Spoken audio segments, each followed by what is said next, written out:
running a business is a bit like running an Ironman. The more you can adapt, the less you have to endure. It's tough. It does require a level of mental endurance. Yeah. It does require a level of strategies Yeah. and stacking. And you do need to look after your body physically. What underpins performance in anything? Fundamentally, Yes. are you in an optimum state of mind? Could be energy, could be composure, could be...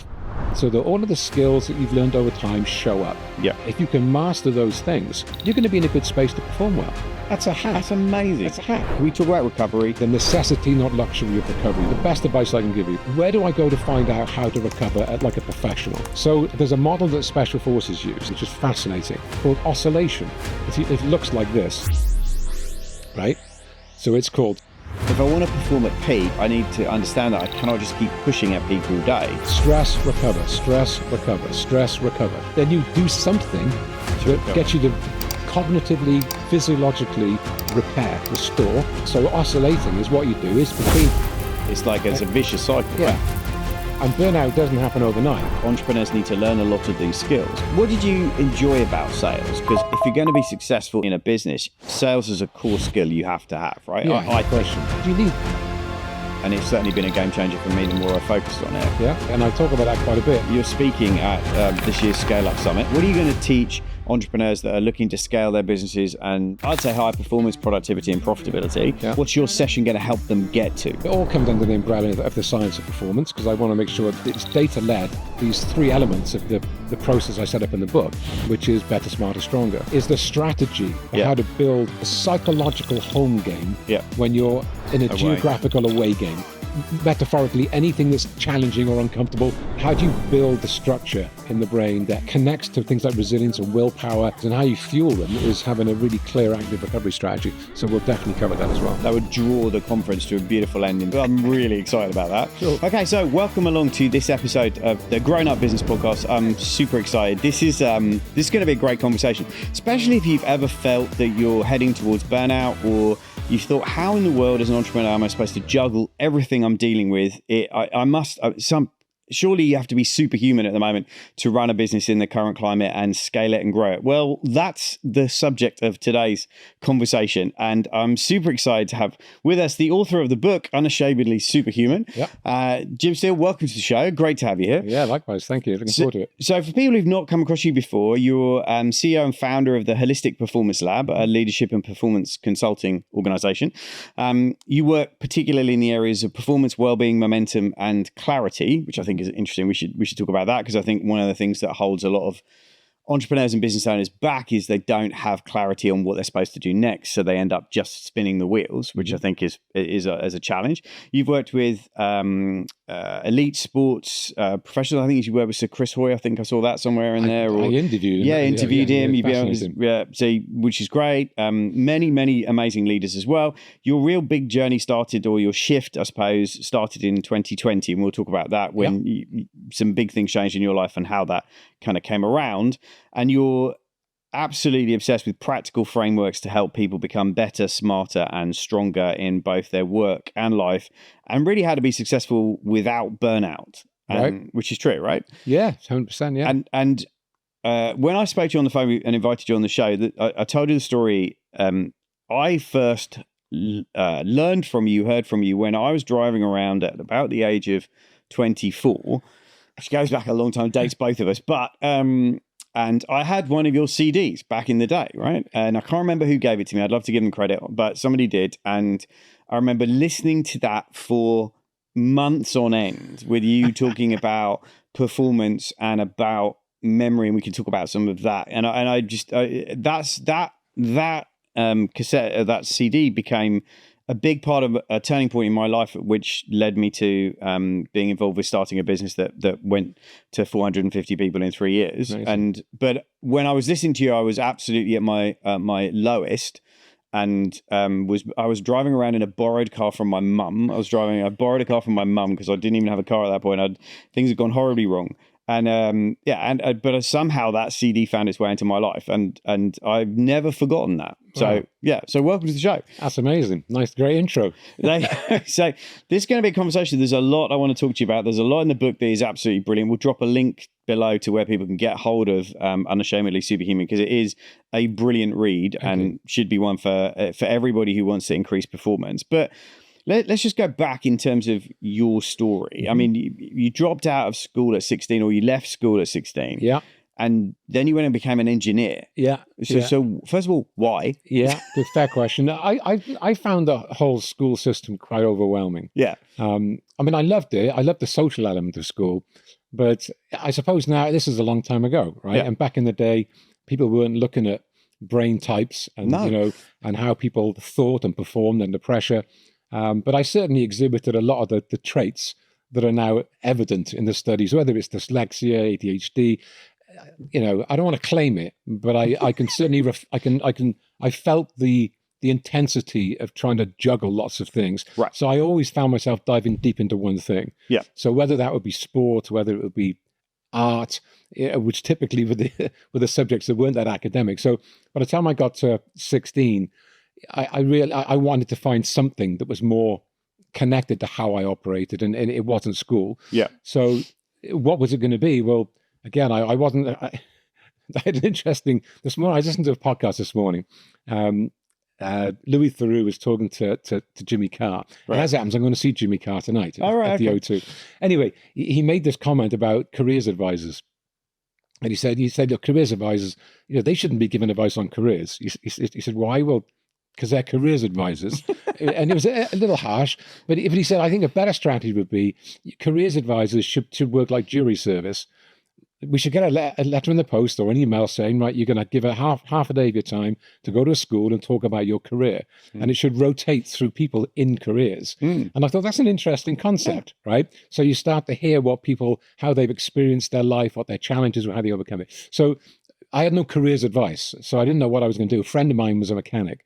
I thought, well, look, let's just do that. So, and I went into it with a certain amount of enthusiasm. But I was useless at that as well.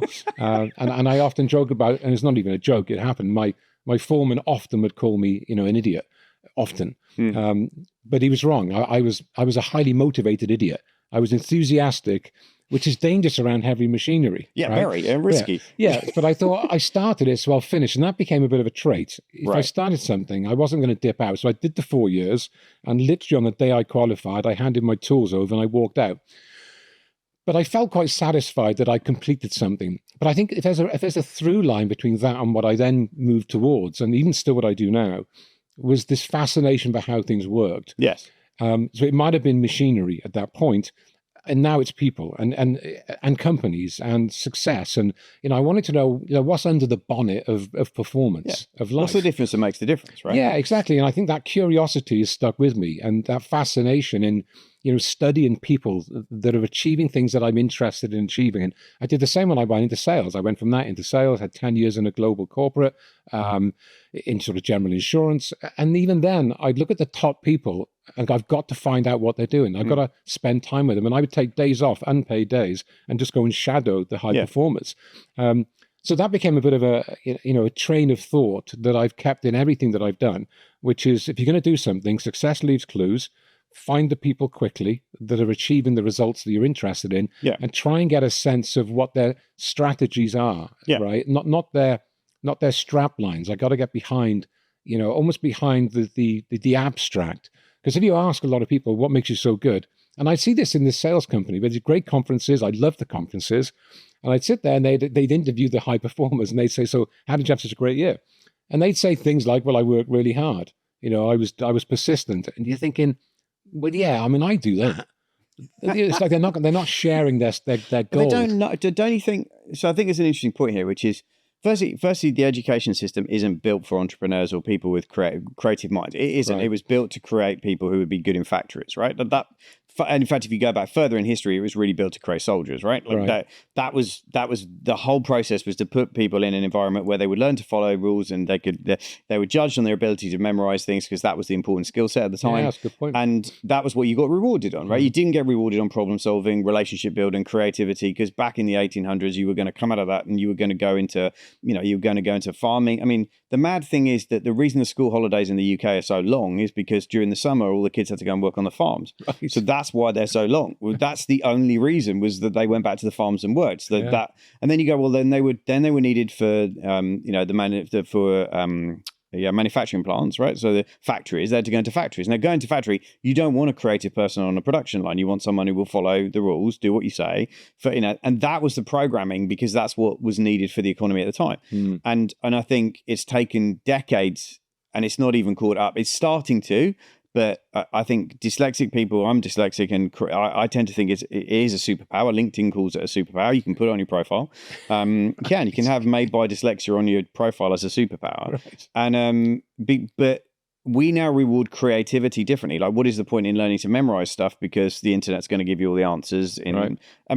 And to the extent that I think in 5 years, 10 years time, the skill of writing will be highly valued, because most of the people are going to stop learning to write, because they'll just talk to computers and AI that will write. So again, there's a fundamental shift in kind of what are we trying to train people to be good in the world.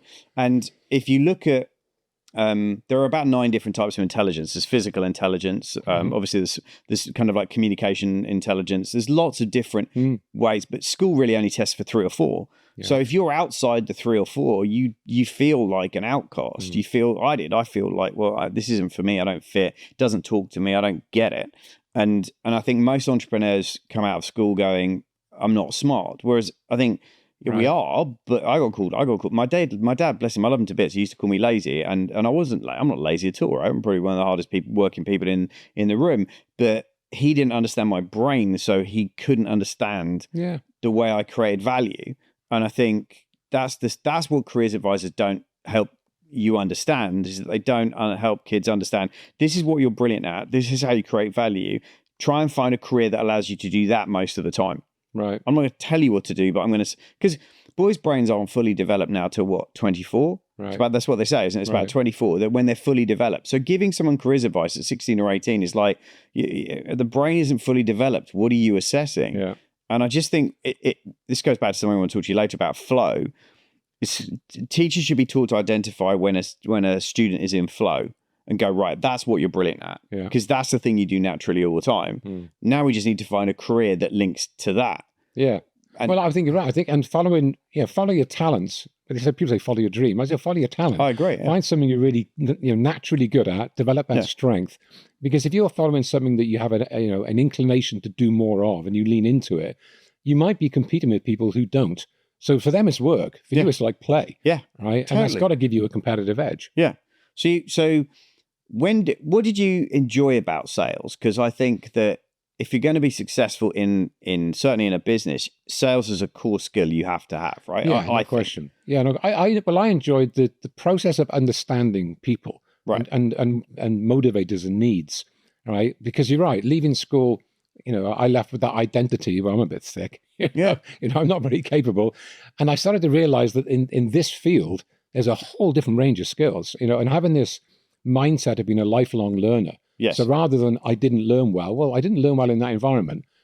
It doesn't mean I don't learn well. Yeah. It means I'm going to take on the responsibility for my education. Yeah, 100%. Right? And education isn't just certificates. Education is, as we're now really clearer on things like emotional intelligence, things like social intelligence, the things that in the real world where you're trading on your value in the market, that's what you get a return on. It doesn't negate the value of IQ. No. It just says that's one of a number of intelligence to your point. So in sales, I found that I gravitated more to those skills. Right.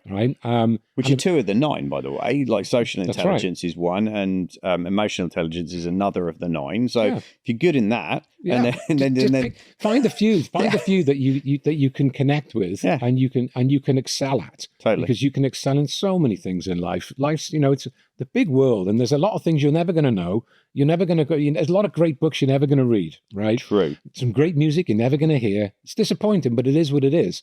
So, pick your lane and go, right, I'm going to find a way to excel in my lane. Yeah.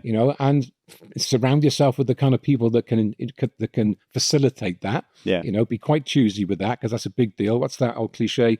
You're going to be the average of the 6 people you spend most time in life. Yep. Whatever that. And I think, well, okay, that's a good metaphor, right? So who am I going to engage with? Who am I going to study to try and elevate my abilities in that particular space? So sales and also the great thing about sales is it's high stakes, there's pressure, right? There's no time to hang around. Yeah. Right. So you got to focus on being good and deploying strategies that you can test. And one of the things that when I wrote the book, I was very clear about, I want to put content in the book that's researched. Yes. But also that's, love that about the book, by the way. Yeah, thank you. But it's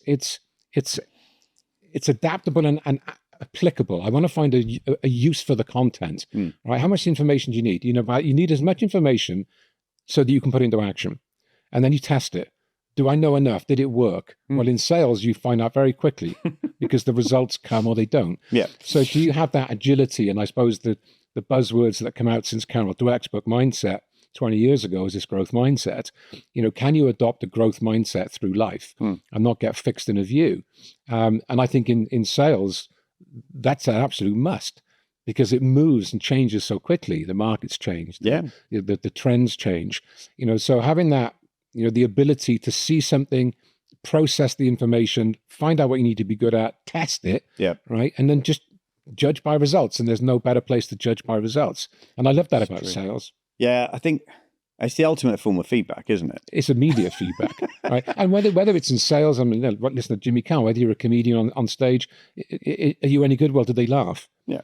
Well, yes. Well, then yes. We know that as a speaker, though, don't we? I mean, I was running a workshop for a lot of our clients, end of year workshop last week, and there's an element of any workshop, I don't know if you do this, but where I go, right, okay, I need to drop in those because people love that bit. They're like your greatest hits. And then there's a few kind of new tracks off the new album that you try. Yeah. And I tried one, and my AV guy sent me a picture of it the next day and went, don't ever do that.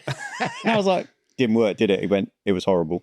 I was like, okay. So it's like, but you have to try it, right? You have to try it. No, I would do. Whenever I'm writing content, I'll do 90% content that I've tested, tried, different sequences, but every speech will have 10% new content. Yeah. What I would never do is do 90% new content. That's high risk. That's insane risk. Because we're professional and you're being paid by a client. Yeah. You're not there to go and test your ideas. Or test it on people who haven't paid. That was one of my mentors used to say, if you're going to test a brand new set of content, test it on people who haven't paid you. So like go out and run free workshops or something and test it on people. Because like, if it doesn't work for them, they didn't pay anyway. So like, that's a kind of fair trade, right? Yeah. And also, a certain amount of self-awareness is good in this space, right? You've got to be mindful of where your competency is. True. I was with someone recently and they were talking about using humor as a speaker. And they said, should I use humor? I said, well, are you funny? And he said, what do you mean? I said, well, do your friends call you funny? And he said, not really. I said, well, probably not. Find out what you're good at. Probably a core competency there. And lean into what the room is saying. Yes. Right? Pay attention to the room, but lean into what the room is saying. Yeah. So I think, from a sales performance point of view, because I think a lot of clients that we work with, the CEO was originally the main sales engine, was the part that started it, right? And then they try and hire salespeople. And I think for me, the challenge has always been, if you're unconsciously competent, trying to get you to teach other people is the worst thing in the world, because you don't remember what you did anyway. Yeah, that's challenging. And I think it's one of the mistakes I see a lot of time is people, like you say, they get pulled up on stage. Like, what did you do? It's like, I can't remember what I did. I remember, I told the story, one of my first coaches, when he was training me, and I used to say, well, what do I do if the client says this, or we have this position? And his answer used to be the coach. And I used to go, I don't know what that means. Yeah. I don't, like, you've been doing this for 10 years. I've been doing this for 10 days. I don't, like, what the heck does that even mean? And what I needed was like, well, in that situation, you follow this, you do that, you teach this model, you break that down. I needed that advice at that point. Right. And whereas he was so unconsciously competent, he knew what he meant by that, but he couldn't communicate it. So I had to say to him, look, I'll come back. Can I work with somebody who's like been out 2 years and still is conscious enough to be able to remember what they're doing and teach it? Because I'll learn faster from that. And now I get what he means, because I've been doing it for 21 years, and I get what he means when he says, just be the coach. I'm like, all right, I get what you mean. And but at the time I was like, I can't I don't have a frame of reference for that. Because you need strategy, not strap lines, right? And I talk about that quite a bit. And similarly, when I was in sales, I had a great sales manager back in the day, super enthusiastic. And after a full day of failure and rejection, I'd ring him up and say, I'd had a terrific day, I've sold nothing, I've got one more call to make, I'll do it tomorrow. And he'd say, come on, Jim, make the call, finish on a high. And he'd try and shift my mindset and motivate me. And I'm going, I said, look, I'll be fine tomorrow, I'll do it tomorrow. And then he'd say, and I heard it 1,000 times, come on, Jim, be positive. And you go, I know, be positive. I want to be positive. I'm just not feeling very positive, right? It's like, I've earned this depression and I'm going to have it, right? The last thing I want to hear is someone saying, change your attitude. What I needed him to say was, Jim, do this, this, and this. Do these 3 things in this order, and you're going to feel so focused. You're going to want to make the call, right? I needed it broken down into a process, right? Which is, again, when I was writing the book, everything I was getting into that I found interesting or inspiring or relevant, I thought, well, what's the process? Right? People call it protocol now, don't they? What's the protocol? If you're in a funk or whatever, I mean, I interviewed, I think it's Paul Dunnell on the podcast, and he'd written a book called Sumo, Shut Up and Move On. And in that, he says, look, sometimes everyone's allowed a bit of hippo time, which is like I'm just going to roll around and feel sorry for myself. You just have to decide whether it's 10 minutes of hippo time or 2 hours or a day, depending on what's happened, you might need a day. But everyone is allowed it for a little bit. Sometimes you're allowed it because sometimes you have to get it out of your system and then you can move on. But it's like, I always say to clients, there's a 24-hour rule. 24 hours, if you've had a massive win or a massive quarter, celebrate for 24 hours and then get back to work. And then if you've also had a massive hit or something's gone horribly wrong, have a hippo time or whatever for 24 hours and then we move on, right? Then we go, right, okay, that's done now, right? We felt sorry for ourselves. Yes, we got kicked in the head, whatever, right? Now, that was 24 hours. Now we move on. Most people don't need 24 hours, but if you give them permission to have 24 hours, but it stops that ego getting out of control when things go really well, and then it stops the other side of it just like bleeding into a week where you're feeling sorry for yourself for a week and you become a victim to stuff, right? Yeah, and you need a little process sometimes just to kind of steer you can fall back on, and whether it's win, learn, change. Okay, so let's really think clearly about the last 24 hours, the last 3 weeks, what worked. Because even if I've had a tough day, there'll be something in there that I can just focus in on, right? What didn't work? Well, what were the lessons that I picked up from that? If I stand back and be honest with myself, and then it's the classic of if I had to do it again, what would I do differently? And even just articulating that on a bit of paper for 10 minutes is a route for the brain to start getting out of that fight or flight state, getting into the frontal cortex, drops the adrenaline down a little bit. You find yourself breathing differently, and suddenly you can start to regroup and move forward. Yes. That's what I would have liked. I'd like to have a little process for it. Yeah, and I think you're right. I think most of us don't.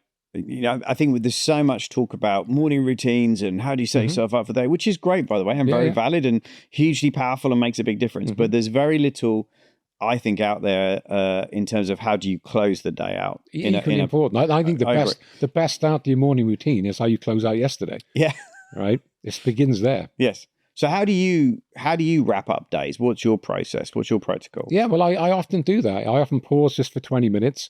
And not every day, probably 2 or 3 times a week. So it's like a little reflection on the last couple of days. And I think it's that even though I say that, every night I will, without doubt, just dwell on 2 or 3 things that worked. It's just a habit now. Yeah. As I'm dropping off to sleep, just before I drop off, the last thing I want to be thinking of and putting into my subconscious is today that worked. There was something, right? Nothing wrong with reflecting on what you can change. I'm all for that too. But I do find that to be a useful way to drop you into a slightly more relaxed state. Yeah. Why wouldn't it? Yeah. But if I am trying to really dissect and analyze things and projects or speeches or events that I've been at, I want to just prime my nervous system to regularly, almost habitually, be mindful of things that landed. Yes. Right? Yes. And I think it's a good thing to do. It's a good discipline. And then you kick off the next day. I have my own routines, so we can get into that sometimes. But I mean, I think one of the things I've always said to clients is you want to add gratitude in at the end of the day. Like I use a gratitude app and put a photo in every day of something that was really cool that happened that day.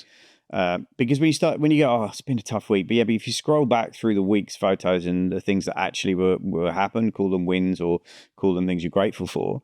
Even if it's like somebody buys you a cup of coffee or so, like just little stuff that was cool that happened, you're putting your attention on the positives. And I'm a great believer that you reflect what you project. Right. So what you project out in the world is what you reflect. And if you're constantly looking at, oh, this went wrong, that went wrong.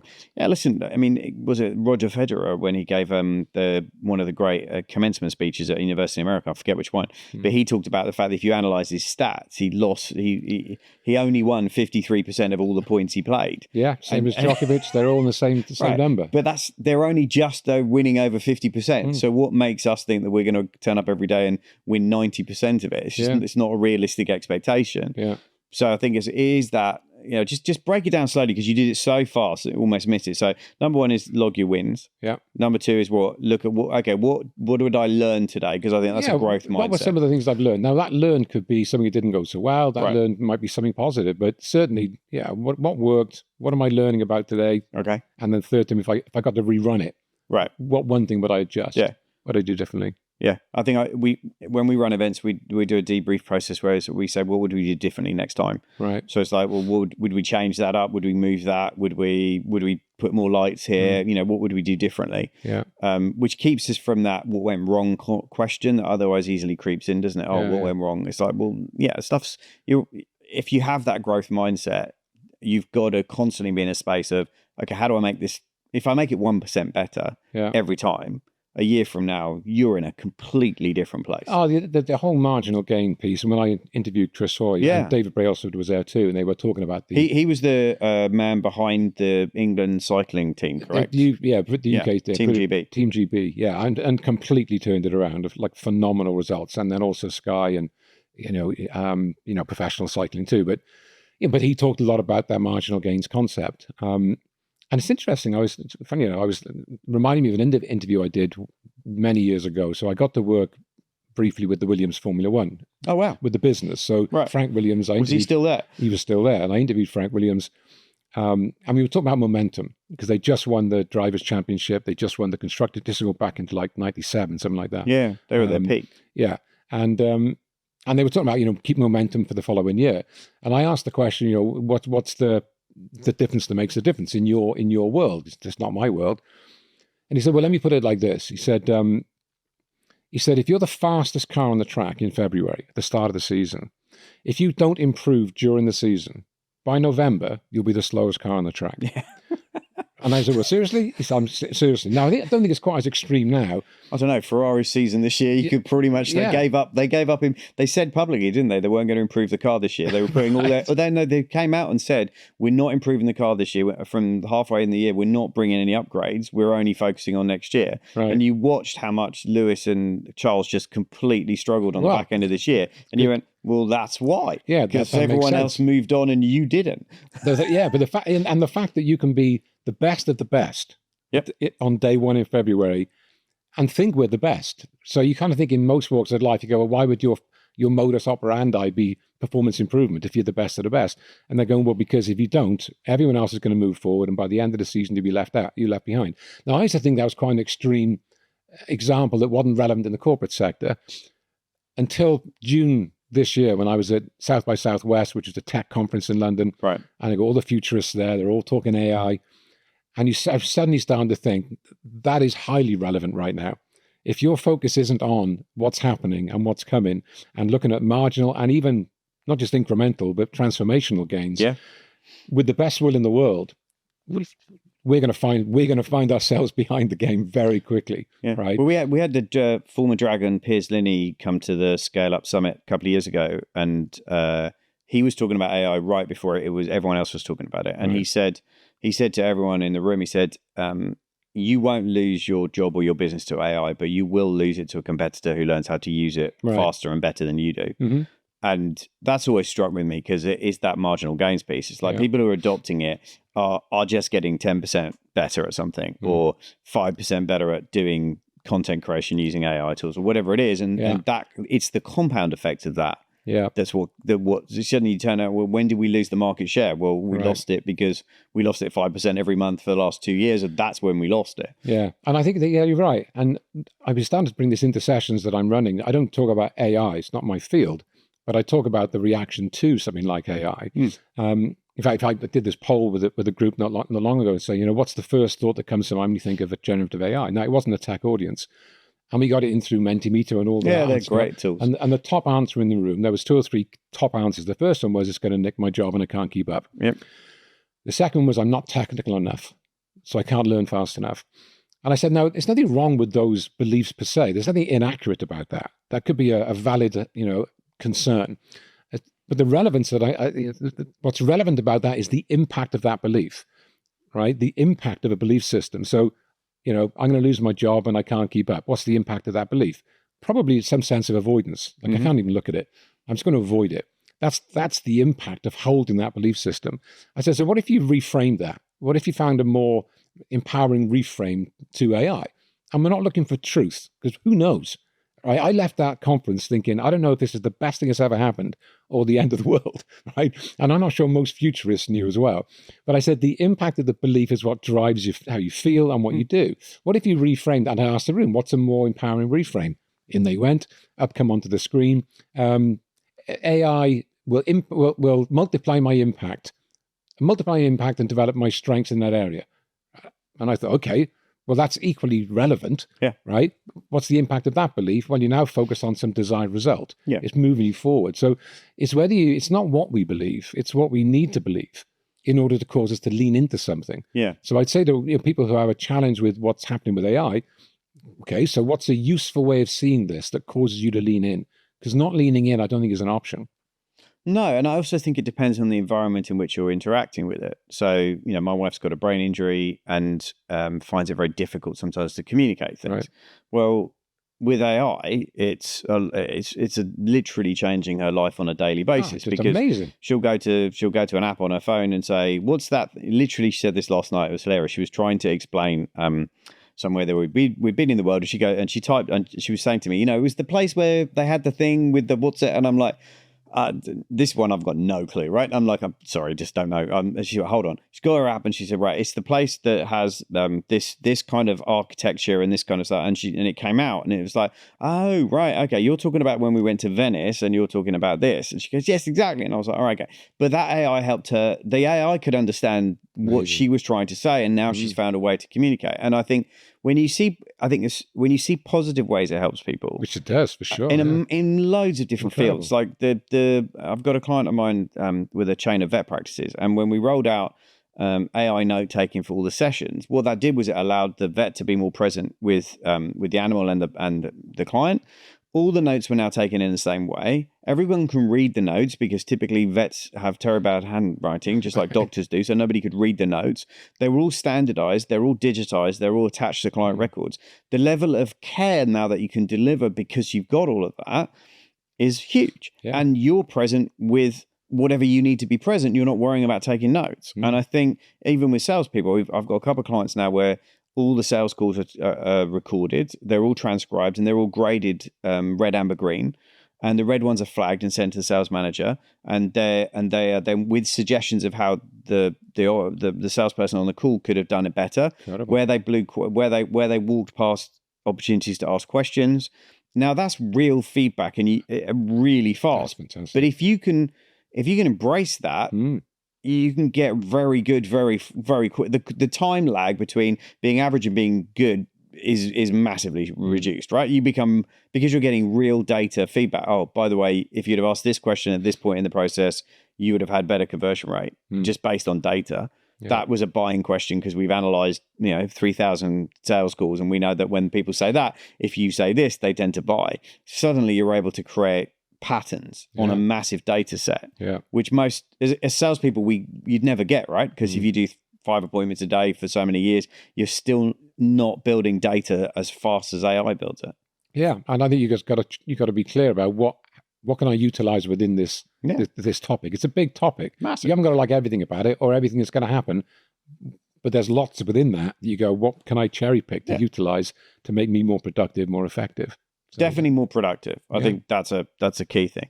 So when we talk about performance, like when did you start getting really interested in? Was it when you were in the sales piece, or was it after that? Yeah, just towards the last couple of years when I was in sales and I got into training, and I was training managers within the organization. Right. then I started to really I worked for an American company, and their founder was a guy called W. Clement Stone. Oh, yeah. Right. So he founded the company. He was one of the forefathers, I suppose you'd say, of positive thinking. Positive psychology, right? Yeah. The successes were never fails. Yep. And he kind of Napoleon Hill was one of his co-authors. Yeah, wrote books with Napoleon Hill. Yeah, so I was exposed to that at 20 years old. Wow. Right, which is, to go back to my earlier point, leaving education feeling a bit of a failure, I came across this guy or this body of work where it's saying, no, it's about the future. It's about what do you believe. It's about this attitudinal element, which are all new to me. So having had 8 years within the organization, I was really starting to dive deep into that. And I actually came across Tony Robbins, right? So Tony Robbins was just coming to the US, to the UK, I should say. And I thought, this guy's my age, give or take. I mean, he's been a little bit older, but, Napoleon Hill, these guys were like in their 90s. I could relate to this guy. And he was phenomenal on stage. And I thought, I've got to watch this. So he came to the UK in 93, bought a ticket, went to watch it. And then I left the company. I resigned to join what I thought was Robbins Research International. Right. The company in the UK, which it kind of was. That was the brand. They were actually an events business who were bringing Tony Robbins over to the UK the following year to do 4 conferences. So I joined them. I moved to London, left Wales at 30, little town in Wales, headed to London with my young family. No guarantee, no income, no salary, just an energy for this. I thought, I've got to dive into this content. This is going to be useful to me at some point in my career. And I did. I joined them, and we sold Tony Robbins for 2 years. We ran his business for UK. Did the same with Stephen Covey. Yes. The Covey Leadership Center. Brian Tracy. Right. So we brought these giants. They're personal development giants. Yeah. And we turned the business into Speakers International because we brought international speakers in. Okay. So that was a deep dive exposure into all things kind of personal development, but with a corporate setting. Right. Yeah. And then we started our business, the SI Group, as a small group of us initially, which was a training consultancy that really dialed into mindset. That's where you were when I heard the CD. Yeah. SI Group. Yeah, no, that rings a bell. And that was phenomenal. That was the most exciting time because no one was really, not that we could see, majoring in attitudinal elements within the corporate setting. And that's all we did, sort of mindset and behavioral change. So then we designed our own programs, putting together our own product line, expanded the business to several countries, and had a phenomenal 10 years. It was just the most exciting times. But for me, it was just me diving deeper and deeper into the human condition and how it relates to performance in business. And it was very specifically in the corporate sector. So, everything that I was learning, again, I was with an amazing group of people who were equally passionate, equally enthusiastic, testing all sorts of ideas and just sort of honing our skills, in taking what can be quite complex topics. And I suppose when I got into the book and I was looking at the neuroscience, which was it's a reasonably new body of work. The last 5 years, it's been, it's gone a little viral in this space. Yes. But again, you can dive deep and it can be quite complex. But I wanted to know, how do you simplify it down to a process you can use immediately? If we cover some content, that you can test it and use it tomorrow, and it's based on how our system is. So that's where I got really into the I suppose my career mindset of I'm going to stay in this space wherever this space goes. Yeah. Right. And I was with a good bunch of people that were equally keen, so it was fun. You and Brian Mill? Brian Main? Yeah, Brian joined us. Yeah. Brian was that at Speakers International? Was that after? That was Speakers International. Yeah. So Brian joined us for a little while down there as well. So a good guy. Yeah, founder of Mind Mapping, Goal Mapping, Mapping, which is great. And we had him on the podcast. Brilliant conversation all around that. Yeah. So just back up for a second, because I mean, you spent 2 years around some of the greats in the industry, right? I've done most of Tony Robbins' programs. I've done Day with Destiny, changed my life completely, UPW multiple times, all that stuff. Saw Stephen Covey, fortunately, before he passed away in London. He was at the end, somewhere at the end in London. I remember seeing him there, but I've never seen Brian Tracy live, interestingly. Right. What were your takeaways from that 2 years? And did everything that came over from the US transfer to the UK? Yeah, no. Not at all. So that's why we started the SI Group, because we were taking this content that was phenomenal. Right. There's nothing wrong with the content. the style of delivery was I don't know what Americanized means, but it was at a different level that didn't land. Don't you think that just means high energy? Kind of high energy. Yeah, I'm not. It's not a negative. No. It's just a different way of taking on content. Yeah. And in the in the personal development space, lands a treat, right?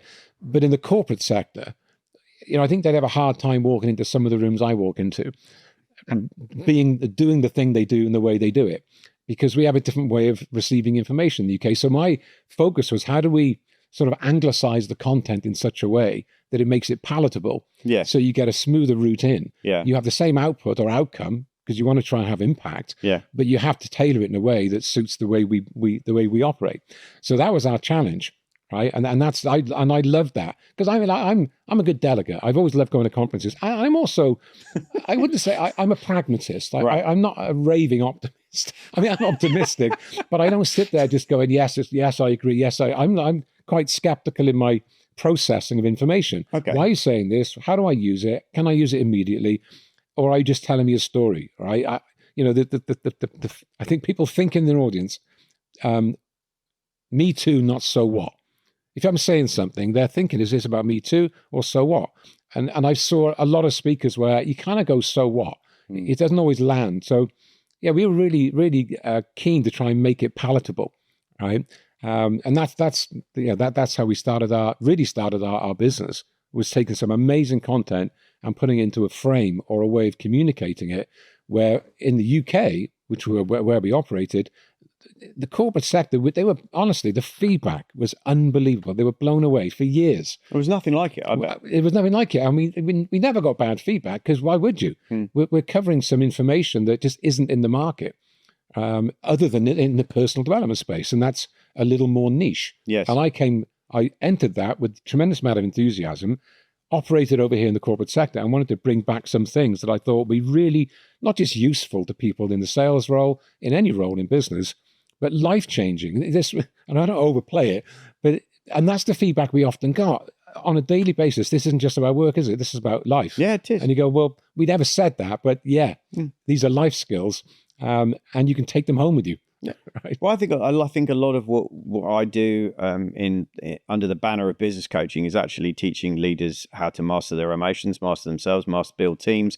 They're life skills, right? You just happen to be applying them to this business at this particular point in time. But that business, you may change the business, you may sell the business, you may exit the business, you may start another business, but they're life skills. And once you understand how to run a business and the mechanics of that, then the rest of it is about personal development skills. And you need to, the whole be, do, have, right? You need to be before you can do, and you got to do before you can have.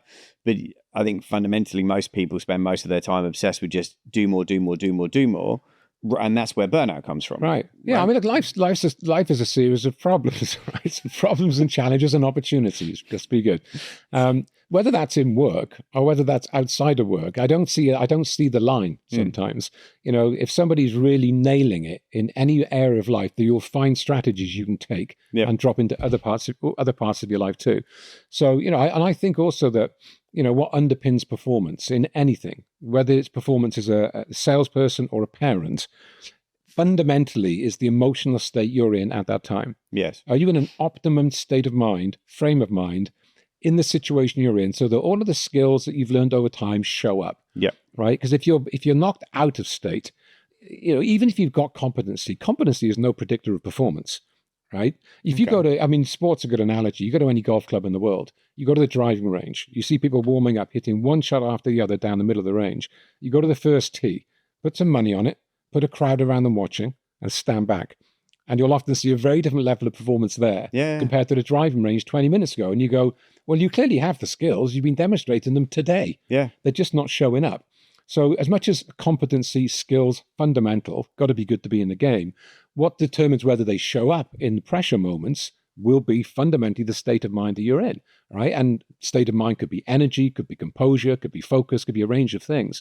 And I've always figured that if you can master those things more often than not, and you develop the skills that you need to build around your competence, well, you're going to be in a good space to perform well. Yeah. And if you're doing something you want to do and you're in the right market and you take care of a few other metrics, the likelihood is you're going to be successful at that. Yeah. And at that could be business, sales, parenting, being a good friend. I mean, all sorts of things in life will be impacted by the mood or the state that you're in. But then you can be good at the business side of it, but be terrible at the family side of it or the relationship side of it, or because they're a different set of skills. Yeah, you can be. And I think part of that also is not thinking enough about, why am I good at this in work? How come I can communicate with my team effectively and I can't communicate with my family? Well, it's because you have a motive to do that, or you're disciplined to do that, or you're making a conscious decision. I'm going to do that in this environment because it helps me get this. Whereas in a different area of life, I'm maybe not mindful enough to go, what's the long game here? Right? Parenting's a marathon, God, right? Isn't it? It's a marathon. And you go, I want to be able to be effective now for the long-term return. Yeah. You know, so do I need to be right or successful? Right? Do I need to be right or successful? Well, I want to be successful. Well, you haven't got to be right in every interaction, right? So I can manage my relationships in such a way would be the objective, because it's a long-term game. Yeah. And we do that in work, I think, because it's more evident to us that we have to. Yeah. Right. And I think conscious choice is a good thing in most situations. You know, Simon Sinek talks about the finite versus infinite game, and I think in some areas, certainly family relationships, it's an infinite game. And if you're playing it with a finite mindset, you're going to find that incredibly painful. It's a good analogy. Yeah, it's a good analogy. Because you're not going to win the year, right? Yeah, it's not going to play. You're playing the wrong game with the wrong set of rules, right? Yeah. So let's talk about. I want to talk about some of your equations and some of the cool things that are particularly good in here, if that's all right. Yeah. In the book. So let's talk about the first one first, which is the performance equals potential minus interference. Yeah. So like where did that come from, and when did you start noticing that was the equation? Yeah, performance equals potential. So potential is how good you could be, potentially, right? Minus the stuff that gets in the way, right? And I don't know where I acquired the model. I think we were back in the day. We were looking at so many iterations of performance in business. Yeah, but it certainly became evident to me that, you know, if you can't think about, and there's two elements to this around the interference. Okay. So interference is anything that could have a negative impact on performance. Right. And so when we're working with a team, we'll have that conversation. So before we even start, let's get some flip charts out and let's write down anything and everything that you think could have a negative effect on your performance. Now, you've got to let yourself go on that, because it sounds like a bit of a sort of negative fest. Yes. Right? And you go, yeah, it is, but we haven't finished yet. Just stick with the process, right? It's the beginning of the process, not the end of the process. It's not the end of the process. So let yourself go. And you can have anything on there from, you know, macroeconomics, you know, global situations, children, external aging factors, parents, boredom, you know, stress, fatigue, right? Oh, yeah, anything and everything. Right. And then you push the content, that list through some filters. Right. And the first filter will be, is that individual piece of interference internal or external? Right? Is it me, like, you know, okay, I could say fatigue, boredom, lacking skills. Well, that's kind of on me. Or is it completely outside of my frame of reference or control? In other words, you know, so market conditions, right? The weather, metaphorically. Yep. So you go, well, then now separate this. So you've got these two lists.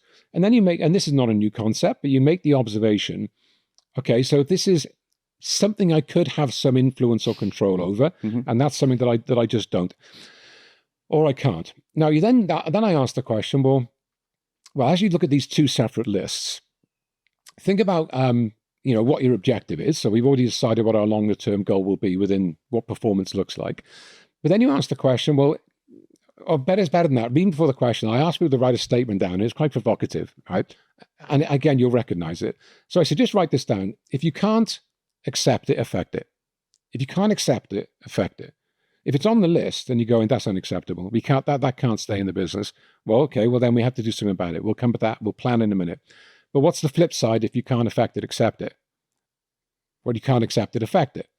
If you can't accept it, affect it. I got that right. Yeah, got that right. If you can't accept it, affect it. The flip side, if you can't affect it, accept it. Yeah. Right. So you have this choice. Is it something that I can do something about or not? Now, that sounds simplistic, but being able to look at a problem or some interference and push it through the filter of, if I can't affect it, accept it. What are you saying? I got to accept that that's okay? No. You're not accepting it's okay. It's on the list. It's important. But you're accepting that you can't do anything about it. So you could burn a lot of time. This is a Stephen Covey principle, right? You can burn a lot of time spending time on things you have no control over. Yes. Right? At the expense of things that you actually could. So the idea of the conversation is look at the interferences and just make some decisions about where you're going to burn your energy. Yeah. Right? So go back to performance. Performance equals potential minus interference. If I came back in a year to the business or to an individual and I said, well, now write down your list of interferences. If it was the same list, you haven't moved. That's a problem. You go, why are the same interference? By the way, you'll still have a list. There'll be other interferences. There'll be different ones that come up because you've created space for other things to get in the way, right? There's always going to be interferences. And it's like moving down a river. There's different obstacles as you go further down the river, right? Yeah. But the more you keep traveling down the river, there's different obstacles. Always going to happen. Always. So it's about being mindful and being proactive about saying, right now, these are the ones I'm going to remove.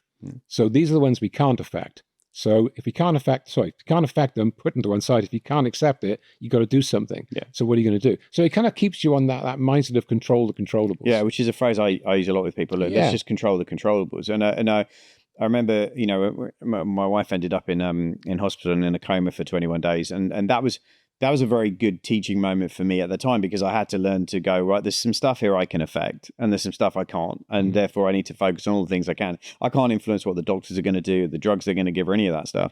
But what I can do is all of this stuff, and then make a list of all the things that you can control. Yeah. I mean, it's not easy. It's hard, but it was interesting because the first thing, and I did a bit of a risk analysis at the time, and I went, the biggest risk is that whilst this is going on, my nutrition goes to crap. Because I'm just going to start eating, because I'm going from business to school to home. I'm going to end up just eating rubbish, and like if I start eating rubbish, that's going to affect my energy levels. That's going to then compound, and then I'm going to feel bad about that, and then like that one decision is going to spiral in a negative way. Right. So then I went, okay, great. What's the single best decision I can make that will change that? And I was like, well, okay, great. I need to get a nutritionalist, and I need to get somebody to, it was just really starting when you could buy the meals in and they'd get shipped to your house and stuff. And I was like, right, that's my solution, because as long as I keep my nutrition good, my energy level's going to be high. I'm going to feel good about myself because I'm not eating junk. And also my system's going to be able to deal with the stresses that we were under at the moment. And it was just understanding, I talk about dominoes and finding the one domino that if you knock it over, everything else gets easier as a result. Nice. But if you don't knock it over, or you knock it, or it goes in the wrong direction, it can backfire on you. So like for me, that was nutrition. It was like at that moment, if I just defaulted to pizzas and takeaways and that, which was very easy to do in that situation, because it was harder to hire a nutritionalist, get stuff shipped in, that required effort. Yeah. But that meant I stayed in a better state physically. My body I didn't get sick during that period. None of that happened because I went, okay, the nutrition needs to become the most important thing. And I think it was interesting because I was telling you just off camera before we came in, I'm big about crediting people, and I used that with somebody this morning, and something hit me that I'd read it in the book twice, and I've gone, love that, but for me, I spelt, because I'm dyslexic, I spelt interference incorrectly, right? So like you spell it, and correctly is interfere, F-E-R-E, right? But I spelt it F-E-A-R, as in interference. Oh, so you did, right? Yeah. And it was interesting because when I wrote it up there, I went, oh, that's interesting. Yeah. And I was like, so actually interference comes from fear 9 times out of 10. That's where it's coming from. That's just my way of spelling it. So the dyslexic me went, yeah, interference creates friction. Friction creates pain. Pain is what the problem is 9 times out of 10, but it comes from fear. But it was just funny because I wrote the word up and he went, I don't think you spelled that correctly. And I went, no, but I think I did actually. In a funny kind of way, I think I spelt it the way that actually interference tends to come from people being scared of change, scared of having to let go of stuff. Like that's where people interfere with the plan to go forward because they're scared, right? Or at least that's my interpretation of how you were taking it forward. But I just think it's a great, and I'm sure you're going to go to this a bit more when you speak at Summit later this year. But I mean, for me, I think that exercise, anybody listening to this can do that with their team, can't they? Sit down and go, right, what's all the stuff that's going to get in the way of us getting to our goal? Yeah. Well, and it's interference is distraction. Yeah. It's friction and distraction. We will live in a world of noise. Yeah. Where everyone wants our attention. Yeah. Right. So it's easy to be pulled into things and lose our focus. Right. Whereas with the conversation about, if you can't affect it, accept it, can't accept it, affect it. Well, there's only 2 things there. Yeah. And the challenge is where you got something on the list and you go, I can't accept that and I can't affect it.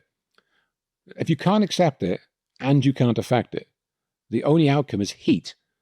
You're going to get hot, right? I've got this person I'm dealing with that I'm working with. They're right there. You can't work with them. They're impossible. Can't accept it. Well, do something about it. Well, I've tried everything. I've done everything. There's nothing I can do. Can't affect it. Well, if you can't affect it, just accept that's the way they are. Oh, why should I accept it? Well, you shouldn't. I'm just saying, if you can't accept it, affect it. If you sit there going, I can't accept the situation and I can't affect it. Yeah. And there's lots of those. You watch the news, right? Can't accept that and I can't affect it. Well, how much time are you going to spend draining your battery, just getting stressed? And it's, it's you understand it because you care about things and I'm worried about things. So, it's plausible to say I could be directing my focus on things I can't do anything about and I can't accept.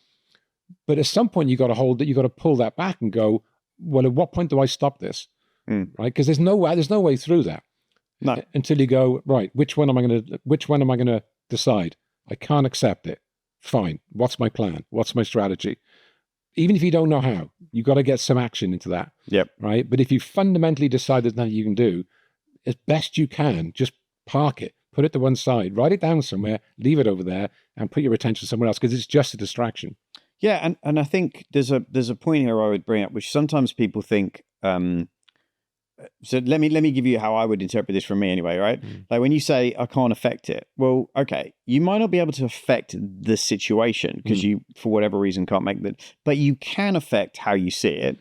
You also can affect what you manifest, right? Yeah. So there's lots of evidence, there's lots of stuff out there about people who, if this person is behaving really badly in the business and you can't deal with it, then I would go, well, actually what you can affect is how you view that. Yeah. Plus you can put a manifestation of what you want. Do you want to manifest them resigning and leaving? Yeah. By the way, I've had clients who've manifested, written down, I'd like this person to resign by the end of Q1, please, because they're just a nightmare for the team and we can't really deal with them. But it'd be great if we could, let's manifest them resigning. And 9 times out of 10, they come in and go, you're not going to believe what just happened this week. I went, they resigned, didn't they? But yes, out of nowhere, they just came in and they'd got a job offer. And I'm like, so you can always affect something. You might not be able to affect the person, but you can affect the energy that is out there that moves stuff, right? Well, indeed, by saying I can't affect it, is in some way you making a decision. You're a victim. You become a victim of everything, of circumstance, of all of it, because you're giving up control. Yeah, but you always have control. You can control your response. Yeah, right. Or your choice, or your focus. You can always control your focus. Yeah, and I think,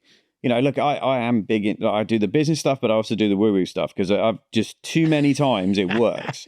Works. Well, I mean, give you a quick story, right? So I had a client of mine who was complaining on a call about the fact this client never pays their invoices on time. It gives them cash flow headaches. They're a big client. I said, well, yeah, okay. What you project is what you reflect, right? So you're projecting this guy's not going to pay his bills, so that's what you're going to. He said, well, that's reality. I said, no, that's the reality you've created. That's the first thing you have to realize. And he went, okay. I said, look, how about we play this for a game? Let's do this as an exercise. When do you want him to pay the bill? So he gave me a date. I said, great. I said, I want you to write out an invoice that you've sent him with the words paid on it and the date it was paid. And I want you to pin it to your desk in front of where you sit all day. So you're looking at that invoice with the words paid and the date is paid on it. And he goes, he's never paid in full. I said, I don't care whether he's paid in full or not. I said, that's what we want to manifest. That's what we want to put your attention on. That's what you want to have happen in the world. And he's like, all right, okay. I said, look, just try it. I said, what's the worst that's happened is he's not going to pay and he's been doing that for ages. So why don't we just try this? And he's like, all right, okay. I said, try it for 30 days. Sit here, look at that every day and just go, why? And just say to yourself, why do clients love paying us so much on time? Like, why do clients, we have this mantra in my team with Leslie. Leslie says, why do we attract clients who love to pay us on time? We just say that all the time. Anytime somebody pays a bill, she'll send me a message going, why do we attract amazing clients who love to pay us on time? Because the more you put that energy out there, that's what you attract, right? And we get on a coaching call and he's like, and I'm like, great, it's the end of the month. And what's been a big win this month? He goes, our biggest win was that client that was a nightmare paid us on time. And I just started laughing. And he's like, what? And I was like, do you not see there's a line here between when you said they don't and he goes, oh, it's gonna it's just luck. I was like, no, luck is laboring under correct knowledge, right? That's what that stands for. And I was like, so you have to visualize, even if you can't physically affect the event, you can affect the energy you give it. 100%. Well, and as a discipline, it's a proactive discipline. Yeah. Right. Even if they didn't pay their invoice, but that became a habit you take into other areas in life of just being really clear on what you're looking for, really clear on your outcome. It's and if you look at some of the data on that, you're triggering this system in the brain called the seeking system. Yeah. It's like, you go out and buy a grey Audi today. What do you start seeing everywhere for the next few days? Like you're not looking for them. Yeah. You just start seeing Audis, right? Yeah. So there's something in that you're there's some science behind that too. Well, there is neuroscience behind it, isn't there? To some extent. But also I think vibrationally, if you level up your, like for me, anytime anybody's let somebody go from the team, they've always recruited better people, always, right? You never recruit somebody worse than the person you let go, ever, right? Like, why would you do that, first of all? Secondly, you're usually at a different level of vibration, so the person you attract is at a different level of vibration. So, like, anytime anybody resigns, I'm going, great. And they go, why? And I go, because you're about to attract someone better. And they're like, really? I was like, yeah. But you have a story or a belief that, well, what if we can't attract someone better? And I'm like, well, yeah, but where's the evidence for that, first of all? Have you ever hired someone worse than the person that left? No. So why would you start now? Yes, fair point. So it's like, but we tell ourselves these stories about which just come from fear, right? Which is the interference bit. Yeah. It is the fear of like, well, yeah, but what if I can't find somebody? Yeah. But has that ever happened before? Have you ever not been able to recruit somebody ever? No. And at the worst case scenario, you probably feel better in life. You probably just feel better day to day in the way you operate. You know, I'm going with you on the vibration thing, but even if you don't buy into that, you're still going to be feeling better, interacting more effectively, thinking clearer, more dopamine in your system, right? Little more serotonin, feeling very comfortable. You're probably in a better space because you think that way generally. And if you're a better, look, I've just come back from, I've been in Dubai for a while and a couple of weeks and doing some stuff over there. The energy over there is different to the energy in the UK. It just is. It is more optimistic. It's more can do. It's like, there's nothing they can't do, right? Like they want to build an island and put houses on it. Sure, we can do that. Want to build the tallest building in the world? Yeah, why not? So there isn't we can do anything, right? There's just that mentality of like, sure, what do you want to do? And I think sometimes you talked about environment earlier, and I think environment is the thing that is least understood or most people don't pay attention to. Like if you stay in a nice hotel, you feel better about yourself. If you go and sit and have a coffee in a nice hotel, it might cost you £5, £6, whatever, but that experience levels up how you feel about yourself. I was talking to a trainer the other day and she's like, I've got this client in London. I have to go in and out of London every day, 3 days a week. It's a nightmare, and going up early in the train. And I was like, stay in a hotel. She's like, I can't afford it. I said, you're not valuing yourself enough to go, I can afford to spend, £200 a night twice. Like I said, figure out how you could make enough money to make that affordable. And I think too often people are, I can't afford it. And the minute you run that program, you're trapped. It's like, I can't afford it right now, or I'm choosing not to spend the resources I have today on that, but I can afford it. I'm just choosing not to. That's a very different kind of program. Yeah, for sure. So I love that performance versus potential, and I apologize in advance for butchering the word interference and changing it by spelling it fear-ance. I think that's like an interesting interpretation. It's got some legs. You're dyslexia all over it, right? That concludes this episode of the Grown Up Business Podcast. I hope that got you fired up and ready to grow. The key thing, though, is to remember you get paid on what you get done. So write down the top 3 actions from the show and make sure that you implement those in the next 72 hours. Hey, and while you're at it, make sure you click the links and the resources below this episode to claim free growth resources to help you build the business you desire and deserve. I'll see you on the next episode.